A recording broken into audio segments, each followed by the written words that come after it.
Hey guys! Today I'm going to be doing a different video than my usual makeup tutorials, and I'm going to be doing a wig tutorial, specifically tips and tricks on how to crimp and make your wigs more voluminous without necessarily teasing them or making them hard to style.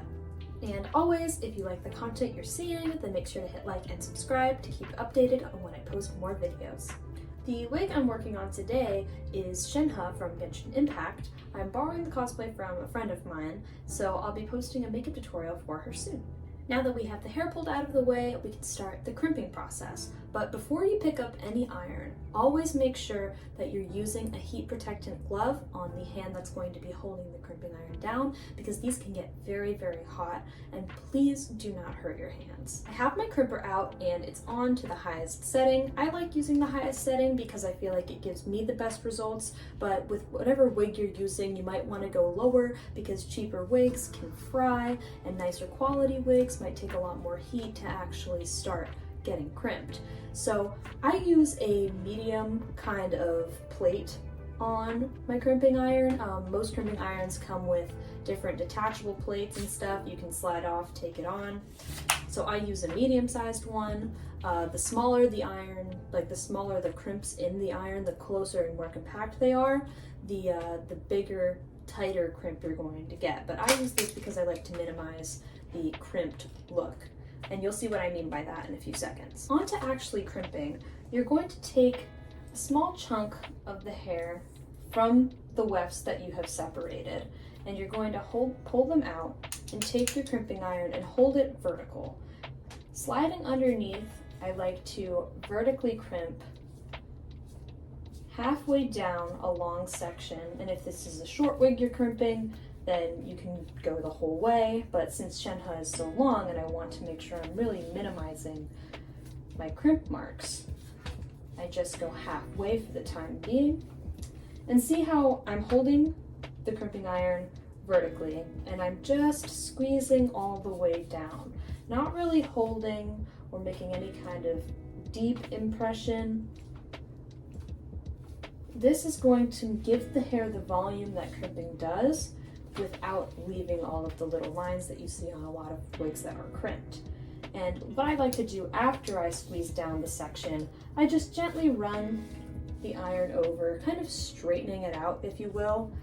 And I take a comb like this, and I take the fine side and I just comb down so that it's nice and straight, but it also has a lot more volume than what I started off with. Another technique that you can use if your wig is short and you can't really get a good vertical crimp in there is you can take the section of the hair of your choice. I'm going to be starting on the bottom now since I've already crimped this top portion.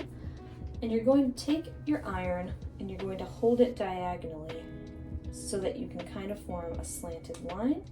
And you're going to crimp all the way down the end of that, and then run it over with the iron again. And now you're going to switch it to the other side diagonally, crimp it down one more time, and then run it over again, and then go through with your comb. So that's a good technique if you can't have the space, like if you were up here and you have to get real close, then you can't really hold it too easily vertically, especially if you're holding the hair and you can't, it's gonna get your fingertips and stuff, then you won't want to burn yourself. You want to avoid that, especially if you're not wearing a glove. That's very dangerous. So always be sure to be safe when you're crimping because these irons are, again, very, very hot. I also get a lot of questions from people asking why I crimp my wigs in the first place, and a simple explanation for that is because it adds a lot of volume and it makes the wigs much easier to style as opposed to having just the base wig out of the bag. I also find that it's easier than teasing. Before I got a crimper, I teased pretty much every one of my wigs, and it would always leave with kind of an uneven volume for other chunks, and then it would always be really difficult to brush out, especially since it would get knotted from me teasing it all the time. So crimping, it takes a lot less time, it's a lot easier, and it doesn't tangle your wigs as much as teasing would. Another reason why it's beneficial to crimp your wigs is because it makes them pretty tangle proof. I actually last year got a $12 wig off of Amazon, and Cheaper wigs are known for tangling much easier than nicer quality wigs that you can get off of actual wig websites, but I was kind of in a hurry because I wanted to get this cosplay done for a convention. It was my 𝙎𝙤𝙘𝙞𝙖𝙡 cosplay from High Rise Invasion. Here's a photo of it right here of me at the convention center.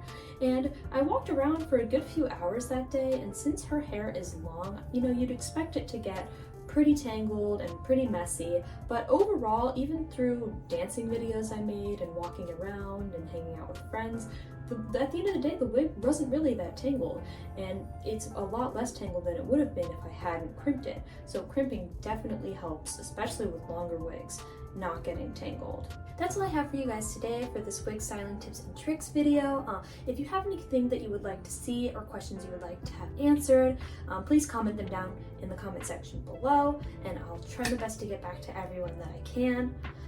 But that's all I have for you guys today. Again, be sure to like and subscribe if you guys enjoy my content and want to support my channel, but I'll see you in my next video.